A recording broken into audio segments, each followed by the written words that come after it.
E aí, pessoal do YouTube, sejam bem-vindos a mais um vídeo nesse canalesco enxadrístico. E no vídeo de hoje, prepara o teu coração, que eu vou trazer todos os detalhes do super torneio online que tá acontecendo aqui no nosso Brasil, Gaudium Chess Masters, reunindo muitos dos maiores nomes do nosso xadrez brasileiro, lutando pelos 26 mil reais em prêmios, sendo que 10 mil é só pro campeão. Então é um torneio que dá aquela empurrada para os jogadores tentarem arrebatar a primeira colocação. Ontem foi o dia de classificação, os jogadores que buscaram essa classificação para entrar na Copa da Gaudium. Eu vou trazer para vocês os nomes dos jogadores que classificaram para a Copa, que começa hoje, às 15 horas. A gente vai transmitir ao vivo esse espetáculo. E uma partida marcante da etapa de classificação foi entre eles, Luiz Paulo Supi enfrentando o grande mestre Krikor Sevagmekhtarian. Vou trazer os detalhes dessa partida e no final da análise eu trago o nome dos classificados e os confrontos que acontecem na tarde de hoje. Te segura na cadeira, prepara a pipoca e vamos à luta, que o xadrez sempre será agora. Então, pessoal, aqui estamos nós, e de brancas estava a locomotiva brasileira Luiz Paulo Supi contra Krikor Sevagmekhtarian, um clássico e que divide muito os corações dos brasileiros. Agora, o Supi colocou nessa partida um peão rei, olha lá, Equatrino, favorito de Bob Fischer, e o Krikor, como já vem jogando nos últimos eventos, largou a francesa em campo. Ela tá popular. O Carlsen tá jogando, inclusive, o Krikor vai jogar uma variante que o Carlsen tem utilizado muito. Nesse momento, o Supi escolhe a variante do avanço aqui, jogando com E5, e o Krikor, ele joga um plano onde ele acelera a tomada do peão de D4 e acelera também a passada do cavalo para F5, olha lá. Ele quer pressionar aqui o peão de D4 com toda a força. O Supi, ele faz uma manobra que é bem típica, ele quer mandar o cavalo para C2 para reforçar a defesa do peão central, e aqui, bispo E7, rock and roll, e nessa posição, bispo D3 seguido de F6. Essa linha o Carlsen tem jogado bastante, acelera essa ruptura aqui da francesinha e entra numa bagunça terrível a partir desse momento, porque o Supi toma em F5 e agora ele joga bispo F4, defendendo o ponto de E5 com toda a energia. O Krikor aqui joga um lance muito interessante, que é bispo E8, ele traz a ideia de bispo H5 para cravar o cavalo em F3 e se livrar desse bispo mal da francesa, que fica meio trancado na estrutura, mas o Supi não deixou. Ele já adiantou e descravou aqui o cavalo de F3, olha lá. Agora, o Sevag jogou aqui H6, que é um lance fino nesse momento. Ele quer jogar com G5 e uma expansão assim corajosa no flanco do rei, que parece que é o plano nesse tipo de posição. Aqui, o Supi jogou o lance torre 1, trouxe a torre para a coluna e G5 e já entra num caos tremendo. Porque nessa posição, o Supi não voltou o bispo, senão o bispo vai ficar completamente trancado, vai levar F4 na orelha. Então ele tomou aqui a intermediária atacando o bispo, agora retomou e bispo E5. E a luta estratégica nessa partida, ela gira em torno do controle realmente da casa de E5, porque agora o Krikor jogou F4. Observem que o rei das pretas fica um pouco mais vulnerável, mas também ganha muito espaço aqui no flanco do rei. E agora o Supi jogou um lance muito bom, que é cavalo B4. Observem que esse lance, ele vai em torno dessa estratégia de controlar a casa de E5. Então se tu tomar aqui, eu retomo e ganhei essa casa central. Essa é a ideia principal. O Krikor aqui jogou o lance dama 5, que já traz a ideia de trocar os cavalos, mas trocar também as damas, levar para um finalesco. O Supi não deixou, ele jogou A3. Partida tensa e terrível. Agora, o Krikor tomou em B4. Aqui, o Supi não quer trocar as damas, ele tomou de peão. Dama B6 foi jogada, agora essa troca.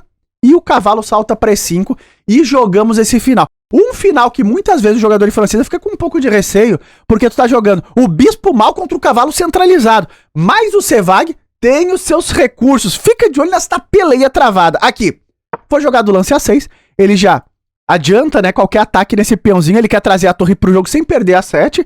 Então aqui foi jogado o lance torre de AC1, passou a dama para D6, de olho no peão de B4, torre C2, preparando uma dobradinha, controle da coluna C, e o Krikor jogou um plano muito fino, que é bispo A4. Olha que lance, porque quando a torre volta, o Krikor aqui consegue combater a coluna C, ele não dá tempo para o Supi poder dobrar nessa coluna.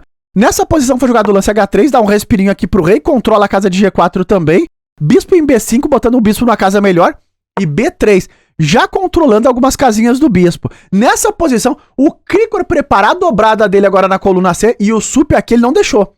Ele trocou um parzinho de torres, trouxe a torre para a coluna, e depois de dama D6 ele joga a torre C2, com a ideia de dama C1, e de novo, buscar esse controle aqui da coluna, e tentar em algum momento chegar esse rei do Krikor que tá um pouco mais exposto. O Krikor jogou rei G7, melhorando um pouco a posição do rei, agora a dama C1, prepara uma invasão terrível e o Sevag segurou, ele jogou torre 8.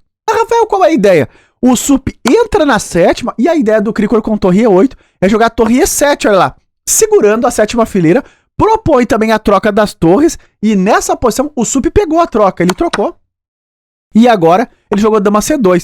Observem que ele começa a tentar agora invadir essas casas claras por conta dos avanços, né, que o Krikor fez na abertura, é uma posição tensa. O Sevag defendeu com o bispo E8, agora dama C3.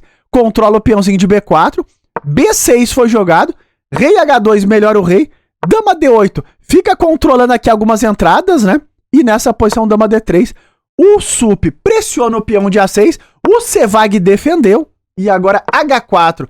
E a partir desse momento, o Sup ele começa a tentar explorar essa estrutura de peões aqui um pouco mais aberta no flanco do rei das pretas. Nessa posição, o Sevag jogou B5, fixando aqui o flanco da dama, toma, retoma e dama H3. Esse lance surpreendeu muito durante a partida, durante a tensão desse jogo, porque aqui o Sup ele quer levar para um final mesmo, lá quer trocar as damas. O Sevag não recusou. Pá, tocou por aqui. Agora o rei toma e o rei das brancas ele tá entrando rápido para perseguir o peão de G5. O Krikor já defendeu esse peão e ativou o rei dele também. E aqui era um momento importante da partida. As máquinas dizem que o melhor lance seria bispo H5, para não deixar o rei entrar. Mas isso aqui é confuso pra caramba. Por exemplo, se tu jogar esse, um lance que me daria muito medo é cavalo D7 com a ideia de cavalo C5 pra pegar o peão de A6. Mas as máquinas defendem tudo. Por exemplo, aqui o peixe diz que rei G6 já tá salvando, passa o cavalo pra C5 e ativa o rei. E a ideia é que esse peão cai, mas o rei das pretas ele fica muito ativo, olha lá. E é assim que as pretas conseguem contra-jogo. É uma posição super complicada de avaliar.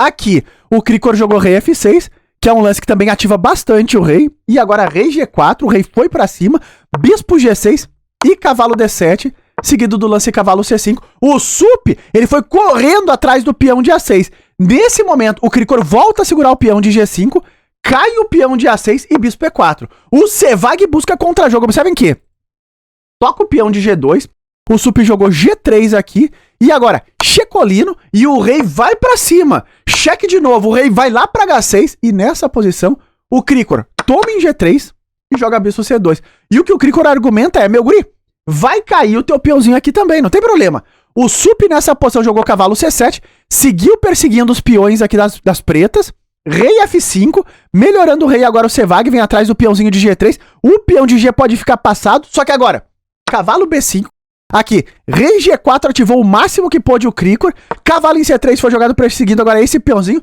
e bispo em C2, e olha a confusão, porque nesse momento, o Krikor defende o peão, tá com o rei super ativo, e o Sup, pá, disparou o peão de B, mas botou sebo nas canelas desse peãozinho. O Krikor agora começa a defender, ele jogou bispo C4 para segurar o avanço do peão na casa de B7. Cavalo por D5, cai esse peãozinho, o cavalo tá super ativo, é uma partida complicadérrima. Nesse momento o Krikor tomou em G3, só que agora cai em G5 e fica com 2 peões a menos aqui. Rafael, é possível segurar esse final? Fica de olho na sequência. Agora, rei F3 foi jogado, o Krikor tenta ativar o rei, chegar mais próximo do peão e do cavalo, só que rei F5 lá mantendo a posição dos reis, bispo em B7 segurando, e agora rei E5 segurou o cavalo, bispo em A8, e depois de cavalo C7, aqui não tem mais jeito. Nessa posição, o Krikor abandonou esta partida, uma partida de muita luta do nosso xadrez brasileiro. Ah, Rafael, mas por que foi que abandonou? Porque agora esses 2 peões aqui, com o rei das brancas tão ativo, não tem mais como segurar, né? Então a ideia é que o Sup vai jogar D5, vai jogar D6, D7 e vai promover esse peão. Então não tem como segurar isso daqui, o rei tá muito bem. Uma vitória importante no torneio. Fica de olho na classificação. E tá no ar a precisão dessa peleia. Observem ali, o Sup fez 85.2 contra 81,5 do Krikão. Essa partida foi no ritmo Blitz, 3-2, tá? 2 segundos de incremento por lance. Aqui no finalzinho, o relatório tá dizendo que o Krikor teve uma chance perdida, que foi o bispo E4, tocando o peão de G2. As máquinas diziam que seria melhor bispo F5, buscando ali uma posição de mais equilíbrio. Mas claro, aqui já tava no apuro do tempo, já tinha malandragem, aquele negócio todo, que é uma maravilha do Blitz, né? Rafael, e quem classificou pra Copa, que acontece hoje às 15 horas? Vamos botar no ar, olha lá. No grupo A, 6 jogadores estavam disputando, tá? E somente os 4 primeiros entraram na fase da Copa. 2 foram eliminados. Então os eliminados do grupo A foram o Iago e a Catier. E quem classificou? O Sup fez 8 pontos e meio, ficou em primeiro. Seguido dele, olha lá, Felipe Eldebes, Krikor Sevagmeter e Natan Filgueiras. Uma classificação muito importante pro Natan, torneiaço do jovem talento do nosso Brasil. E no grupo B, que aconteceu ontem durante a noite, o Fier classifica na primeira colocação, mas fez um torneiaço também o Fier, Peleias vem por aí. Em segundo lugar tivemos o Diego de Beradinho, torneiaço dele também, Gilberto Milos classificou e Renato Quintiliano também entra na fase da Copa. E as eliminadas do grupo B foram elas, a Juliana Teral e a Julinha Alboredo.